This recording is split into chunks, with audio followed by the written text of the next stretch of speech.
Good Wednesday morning. Welcome back. You're watching the Kaiser Report. John and Kaiser here today to talk to you a little bit about the budget approval that happened last night. And I guess the one big, beautiful bill has been passed through and will take place against all the Democrat wishes, yelling and screaming about it.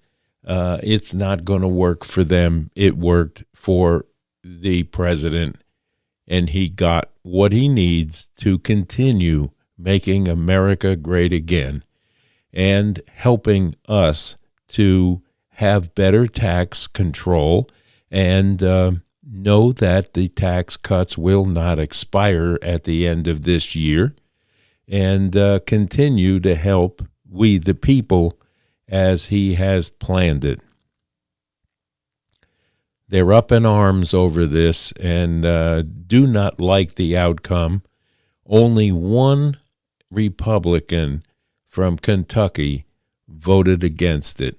Everyone else got on board and did what needed to be done to rectify the problems that we have in this country that have been created over the years by several administrations that we now suffer through the consequences of.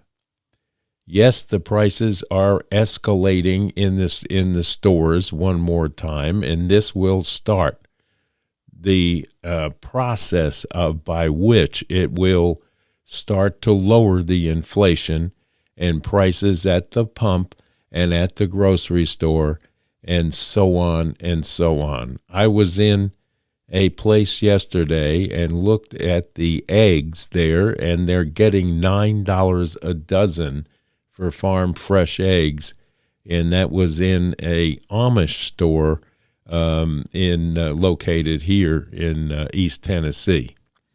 So prices have risen to the unbelievable prices that you see in the stores now.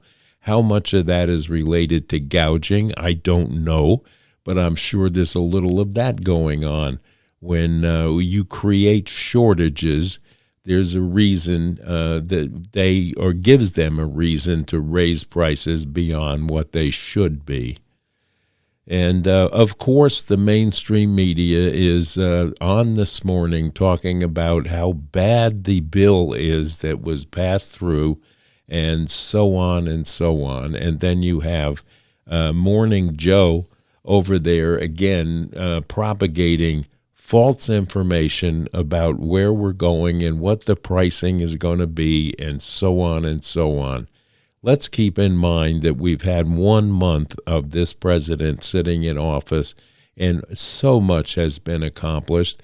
And you would think that they would be talking about the agreements that are happening right now between America, Europe, and the Ukraine war and what's going on. It is brought to my attention this morning that Zelensky will be coming here to sign an agreement between the parties that will benefit from some of the rare earth minerals that they're going to give up, and so on and so on. So he's on his way. Hopefully he'll find a clean shirt and maybe even a tie and not show up in dirty sweatshirts as he has addressed our Congress like that before. We know that this guy is severely worried about losing his control in his country and does not want to face an election, which should be part of any ceasefire agreement and cessation of that war. And he wants to remain president, but they have not held an election. And I really, really doubt that the people of the Ukraine, after losing their homes, losing some of their children and husbands and wives into this war that have been killed and cities decimated while he sat in charge, should be hard-pressed to elect this guy again. Should this have gone on as long as it has? Probably not. We know and we are fully aware that this could have been stopped before it started had we had a president sitting in the White House that had the gumption and the knowledge of how to take care of the agreement that was signed or tried to be signed by both parties that indicated there would have been no give up of land or anything else had they gone along with this. But no, Joe Biden had to send Boris Johnson there to throw a monkey wrench into that agreement, and then the war ensued, and so did the millions of people who lost their life as a result of this, along with every building in some beautiful cities that once existed and is now rubble. But then again, we could call Joe Biden the rubble president if we take a look at Gaza and then take a look at the Ukraine. He is directly responsible for both incursions in those separate regions that took place. Hands down, the blood is on Joe Biden and Kamala Harris's hands. Without a doubt, anyone that is a thinking person and looks at the behavior of that administration, they should be ashamed to have voted for that individual. And then to go out and give Kamala Harris the amount of votes that she supposedly got. But I think that if you were a mathematician, you would understand that there are more votes in that last election than there were people that were supposed to be voting. That brings us to mainstream media, who has taken the position, the left-wing position, to tell everyone in America what's wrong with this administration when they sat on their hands for 4 years during the fact that we had a cognitive decline in the president, and they covered up every inch of it. And then when they did speak to him, they threw the softball questions that he could have the notes to answer. And they should be ashamed of themselves. And the leader of that bunch, Rachel Maddow, is back on the air complaining now about the loss of her dear, dear friend, Joy Reid, and the upset that management has caused all of their network friends that were there, including some producers, I guess she was talking about. Well, let's just take a look here and see what Rachel has to say.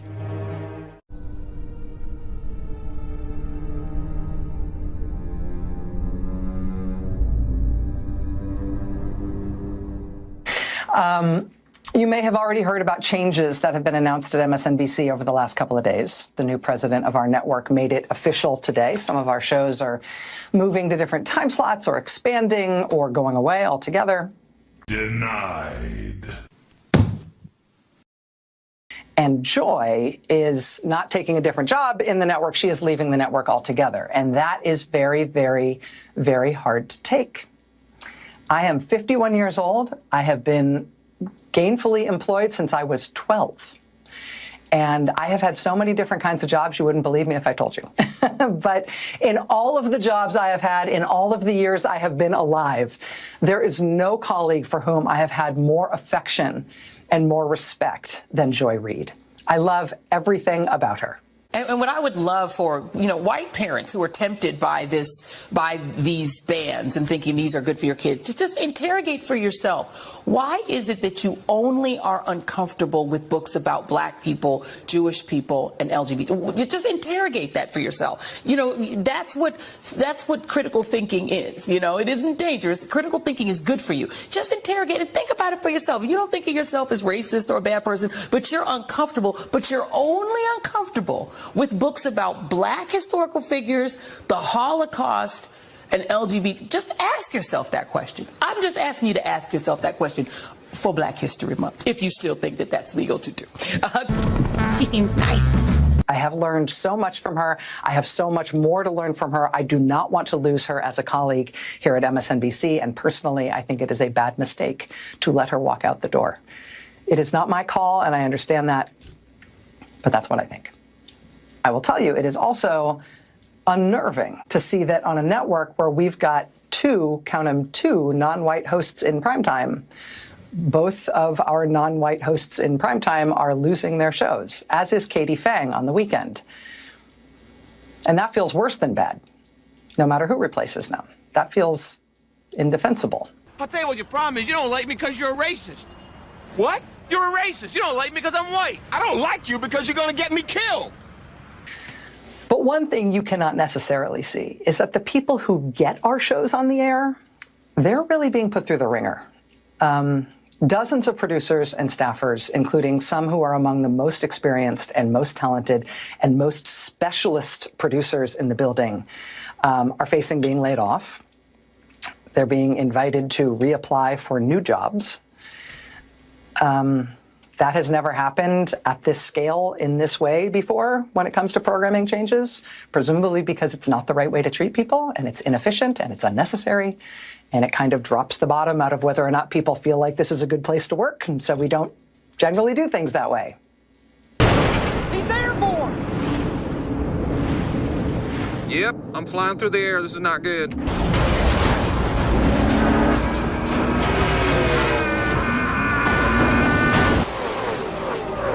Car comes to rest in a big cloud of smoke. Ricky Bobby appears to be okay, but that Wonder Bread car is toast. Fantastic. This may be the reason that she is going to be the next one on the chopping block, I would say. How about you?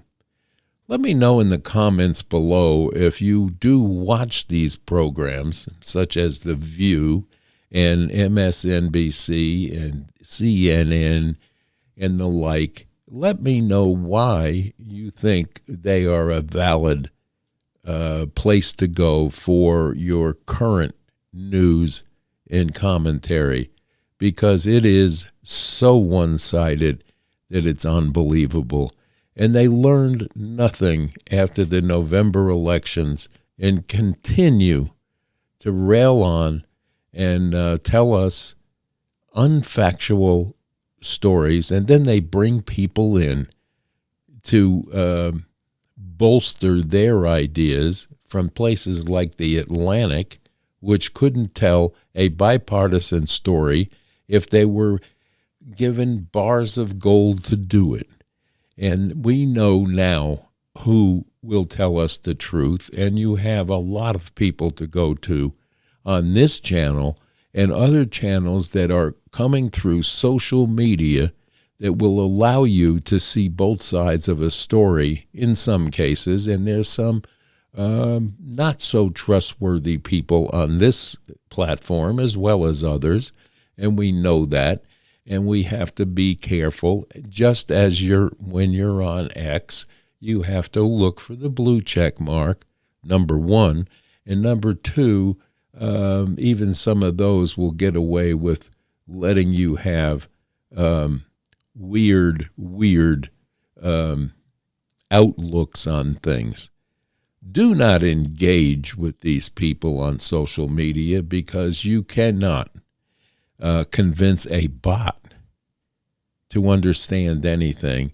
And some of the blue-haired nutcases that are running around cannot be dealt with either, because they do not understand what the true story is. They lean to people like Morning Joe and Kami Mika for their information, and then they expand on it.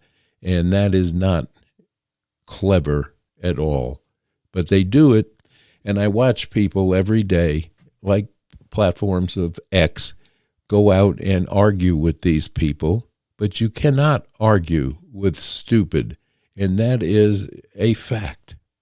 So don't engage, but laugh at these people or tell them in a brief sentence what your thoughts against or for what they posted are.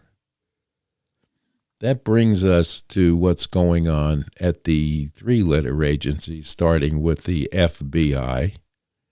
It seems that there is talk now between Dan Bongino's appointment and Kash Patel's appointment. The left side media is gone nuts over it, and now they're extremely worried about their going to investigate James Comey, which is long overdue. We all know what he did in the 2016 election. We know what he's done after that. We know that he has lied to Congress, told fabricated stories, and certainly should not have been in charge of the FBI. We now have people that they're worried about doing something dastardly because they're going to get even. It is not about getting even. It is about finding the truth. I still want to know why they allowed, before Kash Patel's appointment, to get rid of some files on the Epstein file. They say that there have been some chicanery over there with regard to accessing and getting rid of some files on that particular incident or incidences. Anyway, well, let's take a look here.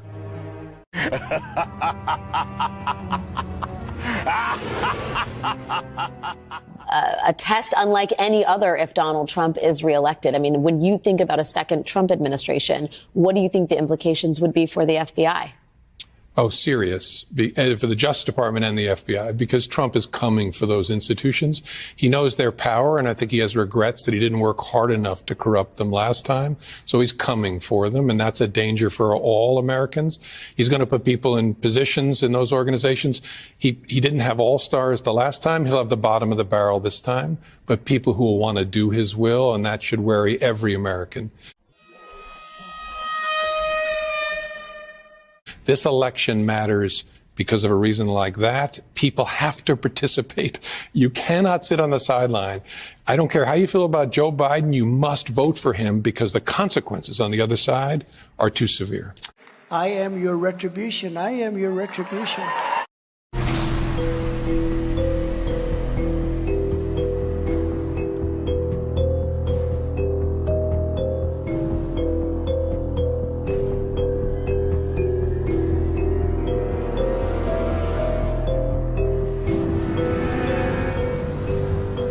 FBI Director Kash Patel has officially launched an investigation into former head of the FBI, James Comey, over the Bureau's alleged surveillance of the 2016 Trump campaign. So the biggest scandal was when they spied on my campaign.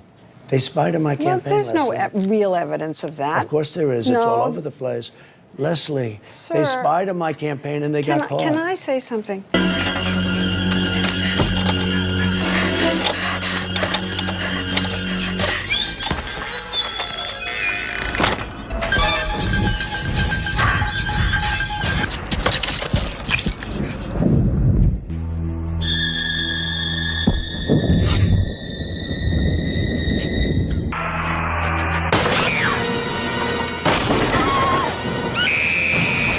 God. It will be amazing if they let Comey and the rest of the people that were involved in these cover-ups get away with anything. And if you want to rail against the fact that we now have an FBI leader and a assistant leader that will have the wherewithal, the knowledge, and the transparency to go after what exists and has existed in the past, uncover it, and get rid of these people. And I know the Democratic side is up in arms over layoffs in these different departments and do not like the fact that the rocks that are being turned over are exposing some of the nonsense that was taking place in our three-letter agencies. And now you have judges that are still bought and paid for, in my estimation, out there trying to block the stoppage of the pouring out of cash. And it's all for the children will suffer. The children in Africa may be suffering, but we have put money there that does not go to these children in the first place. So when all of these so-called Congress people come out and tell you how bad it is for the people all over the world that we have been pouring cash into to not follow the dollar to the people, we leave it with the people that are so-called in charge of these NGOs that have pocketed most of this money in some cases, and in other cases distributed it to the wrong programs that it was intended by Congress for. So they can weep and holler all they want about the poor children are going to suffer. It is not our children that are suffering. Understand that these are people around the world that are being affected by AIDS and other diseases that Joe Biden was randomly just letting through the border in some cases. And in some cases, this money that was supposed to go for the children's health was going for different things to everybody, and including Hamas was benefiting from this. And yes, we had to shut that faucet off and make sure we weren't wasting any more of our taxpayer dollars that are hard-earned by us and spent by government officials and bureaucrats that have no business or no understanding of what these programs entail. And there you go. But the big news today, and much to the chagrin of most of the Democratic Congress that would not vote for it, is the beautiful one big bill has been passed. And we're on our way down the highway of reclamation for this country. And God has his hand on this administration. There is no doubt in my mind that God is back, and the devil's minions that are sitting in Congress on the Democratic side that fight so hard against this and fight for deviant behaviors and deviant programs that offer no help or no responsibility, and they're fighting tooth and nail against it being uncovered because they will be uncovered. And that is pure and simple, and that is the Kaiser Report for this Wednesday, Hump Day, and it is the 26th of February, and we're looking at coming into March with a lot of happiness and a lot of progress made in the first month of this new president. So please, every day you must pray to God to watch over this administration, that something nefarious does not enter and interrupt the progress that is being made in this country today on our behalf, we the people, and we need to pray every day for this administration and the success of bringing this country back on track and responsible and fiduciarily responsible for our growth and our presence in the world stage, which we are now back in front of the world stage for the first time in 4 years with strength rather than weakness. So with that, we like to say, have a great day, stay safe, stay strong, and stay tuned to the Kaiser Report for more commentary and a look at what's going on around this nation and the world. Bye-bye now. Have a great rest of this Wednesday.